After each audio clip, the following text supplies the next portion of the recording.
Existem jogadores históricos e existem treinadores históricos, e um certo holandês que conseguiu ser as duas coisas. Hoje você vai conhecer a história completa de Johan Cruyff, uma das mentes mais brilhantes que já passaram pelo futebol.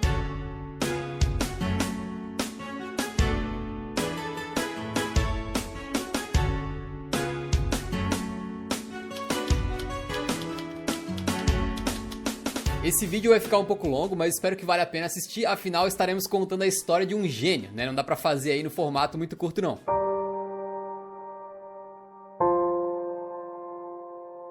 Hendrik Johannes Cruyff, mais conhecido como Johan Cruyff, né, nasceu em Amsterdã, na Holanda, em abril de 1947. E desde pequeno ele teve a sua vida conectada ao Ajax, né? A sua mãe, Petronella, já trabalhava no clube desde que ele era garoto, e o pai dele, o Hermanus, tinha uma merceariazinha onde ele fornecia frutas, legumes, vegetais ali pro Ajax também. E o garoto Cruyff era daqueles moleques que fica jogando bola na rua, e nesse contexto que ele foi identificado pela primeira vez e acabou entrando pro clube do Ajax, né, aos 10 anos de idade. Então ele entrou para as categorias de base com essa idade, e com 17 anos, em 1964, ele faz a sua estreia no campeonato holandês pelo Ajax contra o Groningen. O clube perde, né, aquela partida, só que o jovem Johan Cruyff deixa o seu cartão de visitas, mostrando que ele tinha potencial para ser um grande meio atacante, marcando seu primeiro gol logo na sua estreia. E essa derrota na estreia não foi um resultado atípico não, porque naquela temporada de 1964-65, o Ajax estava muito mal e terminou em 13º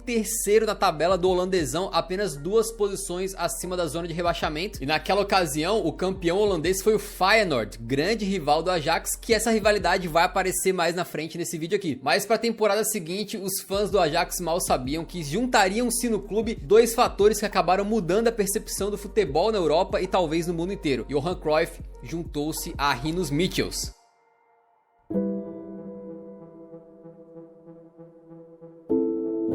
Em 1965, o Ajax assina com um ex-jogador para ser o seu novo técnico, o Rinus Michels. Ele, que acabou se tornando o maior técnico da história do clube, veio repleto de ideias para revolucionar o futebol do Ajax, e quem também estava cheio de ideias diferenciadas e enxergava o jogo de uma maneira diferente era o próprio Johan Cruyff. Aí você junta dois revolucionários do futebol, um com o outro, e o resultado só poderia ser esse, né? Uma revolução. E logo na primeira temporada, essa química já começa a dar certo, beleza? O Ajax na temporada anterior tinha brigado para não cair, como a gente falou agora há pouco, né? E logo depois, então, em 65, 66, eles levam o título do holandesão pra casa, ficando 7 pontos de vantagem aí na liderança, à frente do próprio Feyenoord, e ainda tendo o melhor ataque e a melhor defesa da competição. De quase rebaixado a campeão com sobras. Foi aqui que começou a tomar corpo o que passou a ser chamado depois de futebol total. O futebol marcado por jogadores que não tinham posições fixas em campo, eles ficavam constantemente trocando, uma hora aqui, uma hora ali, como um carrossel. Na temporada seguinte, em 1966, 67, os caras liderados pelo Rinus Michels fora de campo e pelo Johan Cruyff dentro de campo não tiraram o pé do acelerador, especialmente o camisa 14 do Ajax aí, né? Começou até a sua primeira temporada ali em que ele poderia ser apontado como um dos melhores jogadores na Europa. O Ajax faturou o bicampeonato holandês, mais uma vez deixando o Feyenoord comendo poeira em segundo lugar e marcando 122 gols na competição, dos quais 33 foram feitos pelo Johan Cruyff, com o detalhe de que eram 34 rodadas, né? E ele marcou 33 gols, ou seja, uma média de praticamente um gol por jogo apenas na sua terceira temporada como profissional, ou seja, um amadurecimento muito rápido e meteórico do camarada, né? Além disso, o Ajax foi para a final da Copa da Holanda contra o NAC Breda e ganhou com um gol do Cruyff. Era a dobradinha da Ajax na Holanda e apenas um aperitivo do que estava por vir na carreira desse monstro. Na temporada seguinte, 67-68, o Ajax continua o seu domínio em solo holandês e ganha o tricampeonato consecutivo com mais uma vez o Cruyff metendo gol a rodo. Dessa vez ele foi o vice-artilheiro com 26 gols e o domínio na Holanda estava consolidado. Aquele Ajax precisava olhar além do seu território nacional, precisava olhar para o continente. O Ajax agora queria a Europa.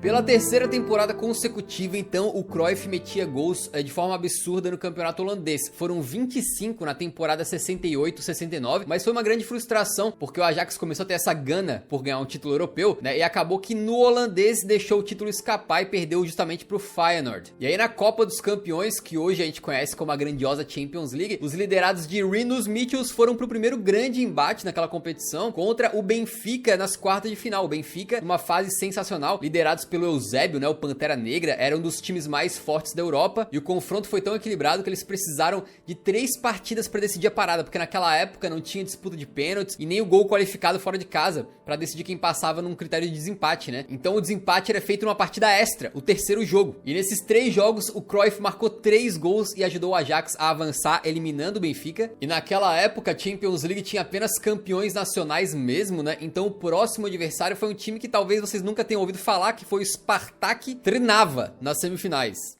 Tentei minha melhor pronúncia aí. E aí o Ajax passou, só que chegou na final e pegou um time mais cascudo, mais experiente, mais rodado. E aí a grande decepção veio pela frente, porque o Milan, né, que eles enfrentaram, ganhou aquela final por 4-1. Isso foi em 69, e pra completar a frustração, na temporada seguinte, em 69-70, né, o Feyenoord, como tinha vencido o campeonato holandês, tinha sido classificado pra Champions essa temporada aí. Eu vou chamar de Champions, mas na época era um nome diferente, beleza? E o grande rival do Ajax, então, o Feyenoord, acabou sendo o primeiro holandês a ganhar a Champions League na história, um fato que nunca poderia ser apagado. E mesmo sendo campeão outra vez com o Ajax, né, o 4º título holandês da carreira curta que ele tinha naquele momento, o Cruyff guardava essas frustrações aí dentro de si, o que acabaram servindo de repente de combustível para aquilo que ele viria a construir na década de 70, que ficou marcada para sempre como a melhor década do camisa 14, né? Aliás, a história de como o Cruyff começou a usar a 14, que se tornou um número aí icônico, né, é bem curiosa e bem simples na verdade, porque ele ficou um tempo sem jogar e ele usava 9, né? Aí como ele não tava jogando, tava lesionado e tal, deram a 9 para outro jogador e quando ele voltou, ele teve que escolher um número novo. Pegou a 14 e nunca mais largou. O número que ele adotou como acidente, né, em 1970, acabaria virando a sua marca registrada.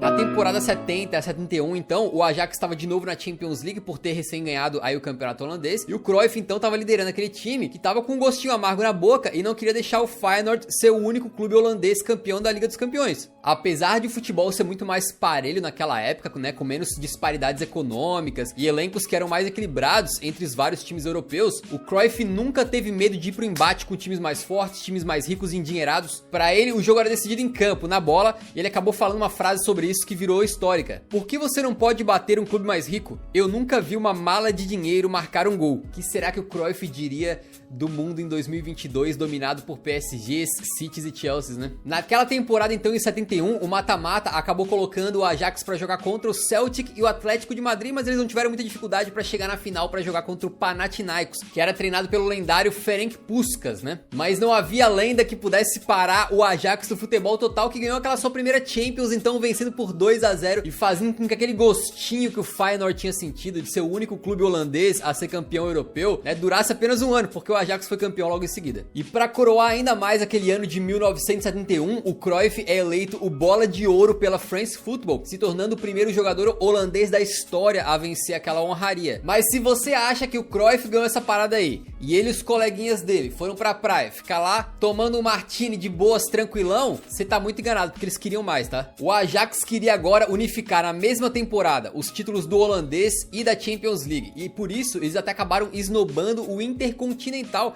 né, o Mundial de Clubes da época, abrindo mão de enfrentar o campeão da Libertadores aí. Só que pra temporada 71-72 eles têm um baque, né? O Rinus Michels, responsável por aquela revolução no Ajax, pelo primeiro título europeu deles, e por algo que de certa maneira mudaria o futebol pra sempre, acaba decidindo encerrar o seu ciclo no Ajax e ir treinar o Barcelona. O romeno Stefan Kovacs assume o comando do Ajax e ele não deixa a peteca cair. Afinal, o futebol total já estava ali enraizado na cultura do Ajax, e mesmo sem o Rinus Michels, tinha um representante ainda no clube, que era o Johan Cruyff. O Cruyff dentro de campo era como se fosse uma extensão do técnico ali dentro das 4 linhas. Ele era responsável por orientar o pessoal ali, os colegas dele de equipe, instruindo como que eles deveriam se comportar, se mexer, se movimentar dentro daquele esquema, muitas vezes, né? Um verdadeiro líder, um verdadeiro capitão e um cara que parecia que tava dando pinta de que poderia ser um bom técnico, né? Será? E é bom ressaltar que nessa época o Cruyff ia se consolidando como o melhor jogador do futebol europeu, um trono que tinha sido deixado vazio depois ali das gerações do Di Stéfano, né, do Real Madrid, do Eusébio do Benfica. Em campo, o Johan Cruyff vestia a 14, o que talvez tenha sido o número perfeito, porque outros números foram sendo estereotipados com o tempo, né? O 9 é o centroavante, o 10 é o armador, porque o Cruyff não era nada dessas coisas, ele era tudo junto, ele era de tudo um pouco. Era impossível botar ele numa caixinha e definir exatamente que posição ou qual a função que o Cruyff exercia dentro de campo. Se o Ajax jogava futebol total, a gente poderia poderia considerar que o Cruyff era o jogador total. Em uma das suas frases imortais, o Cruyff chegou a dizer: "Eu acredito que todos deveriam ser capazes de jogar em todas as posições do campo. Por isso é tão importante que todos escutem durante as orientações táticas. O ponta esquerda não pode dormir quando o treinador falar sobre o lateral direito." E o Cruyff seguia isso à risca, né? Partindo de um ponto mais central do campo, ele era capaz de armar o jogo, e não só com passes, mas também com instruções para seus colegas, tanto mais para frente quanto numa posição mais recuada, e quando chegava na frente, obviamente, ele não deixava a desejar, porque tem números assombrosos de gols na carreira. Ele era meia e era atacante. Poderia se dizer que ele é um meia atacante, então, que era a posição base dele, mas ele também poderia ser considerado um centroavante, tanto é que quando a France Football elege aí o Dream Team, né, o melhor time da história do futebol, o Cruyff é escolhido como centroavante na segunda melhor equipe, né? Ele não era um jogador tão alto, tinha 1,78 m, né, e tinha pernas longas, com uma velocidade que, apesar de não ser a sua principal característica, algo que marcava muito ele estava associado à velocidade, que era a explosão, né? Ele tinha muita facilidade de mudar de direção, de driblar, controlar a bola com muita tranquilidade, e ele apreciava não só o jogo bonito como equipe, né, mas também a nível individual. Ele era um showman, gostava de driblar, chamar os adversários para dançar, e ele criou a sua própria marca pessoal, assim como o Ronaldinho, a gente lembra dos elásticos, se pensar no Neymar, muita gente lembra da carretilha. O Cruyff passou a usar o drible de letra de costas, um movimento tão marcante que ganhou o apelido, né, o Cruyff Turn, ou o giro do Cruyff, algo que virou um símbolo muito especial dele e que até hoje em dia não tem muito jogador que usa em campo não. E no meio desse contexto todo da afirmação do Ajax e principalmente do Cruyff a nível europeu e mundial, na temporada 71-72, coitados dos adversários do Ajax, né, porque o time simplesmente demoliu todo mundo. O nosso camisa 14 aí foi artilheiro da Champions League com 5 gols e deu o bicampeonato europeu pro Ajax ao derrotar a Inter de Milão na final por 2-0 com 2 gols do Cruyff. Detalhe que essa final foi jogada em Roterdã,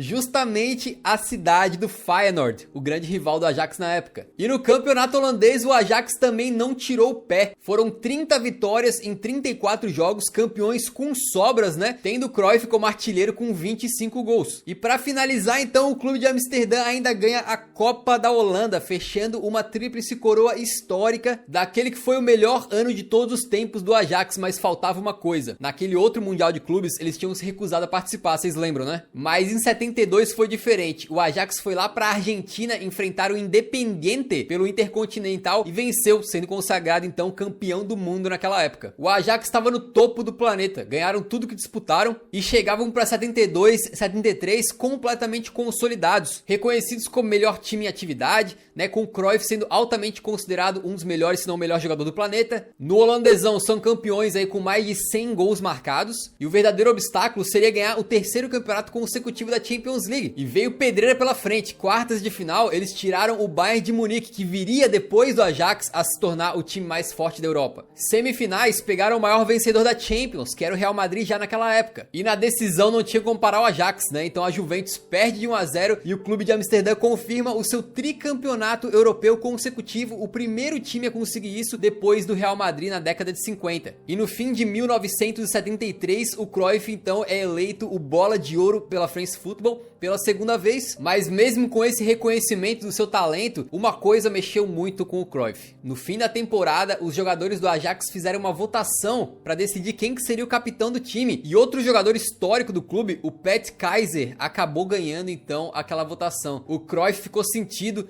e decidiu que era hora de dar adeus.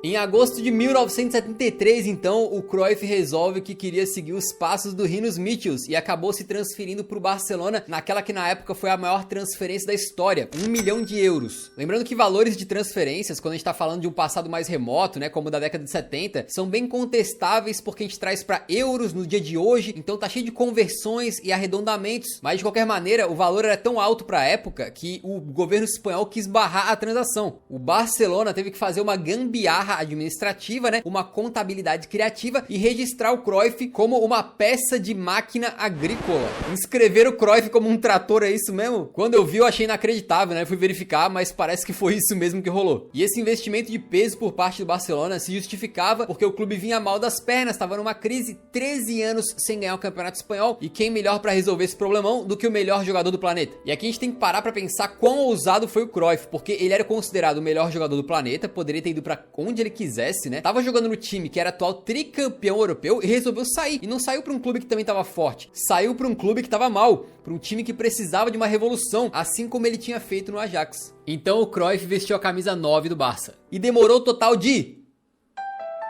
uma temporada para tirar o Barcelona de 14 anos de fila lá no Campeonato Espanhol. Exatamente na temporada 73-74, o Barcelona tem o retorno do seu investimento de forma imediata, porque eles são campeões do Campeonato Espanhol, com o nosso querido gênio holandês marcando 16 gols naquela campanha. Era o futebol total do Ajax sendo implementado lá na Catalunha. A junção de Rinus Michels fora de campo com o Cruyff dentro das quatro linhas novamente dava certo. Uma união que mudaria para sempre a filosofia do Barcelona e que acabaria sendo base daquilo tudo que foi construído no clube nas décadas que viriam pela frente. E foi aí que começou meio que essa relação de irmandade quase entre Ajax e Barça, que graças a esses dois gênios do futebol aí, meio que se tornaram clubes irmãos de espírito que pensam e respiram uma forma similar de entender o futebol. E essa parceria de Rinus Michels e Cruyff continuaria a dar frutos, dessa vez em palcos diferentes, porque eles reuniriam mais uma vez agora fora do Barcelona. Eles representariam a Holanda no maior palco do futebol no planeta, a Copa do Mundo em 74.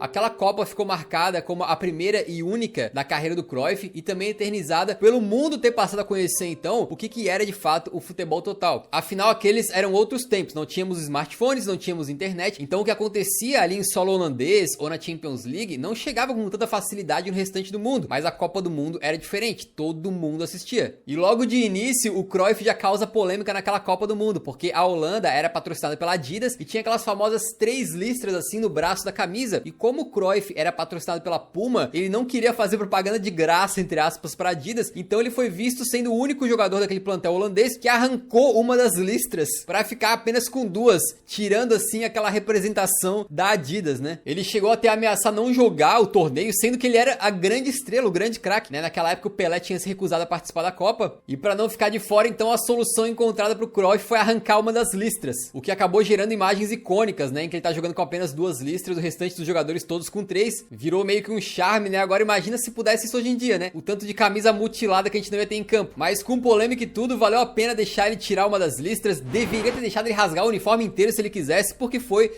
a Copa do Carrossel holandês. Com os jogadores de camisa laranja alternando suas posições no futebol intenso, a Holanda do futebol total massacrou seus adversários, incluindo Brasil e Argentina, confrontos nos quais aí o Cruyff marcou gols em ambos, para levar a Holanda à final da Copa do Mundo, justamente na primeira participação do Cruyff naquele torneio. Só que pro azar deles, o adversário na final era a Alemanha Ocidental, que tinha como base o Bayern de Munique, que viria a ser tricampeão da Champions entre 74 e 76, e que tinha jogadores excepcionais como o Sepp Maier, goleirão, né? E também o Kaiser, o Beckenbauer, assim como o Gerd Müller. E se o Ajax do Cruyff já tinha batido nos alemães aí na Champions League em temporadas anteriores, naquela Copa de 74 as coisas seriam diferentes. A Holanda perde aquela final de virada para os alemães, o que seria então a maior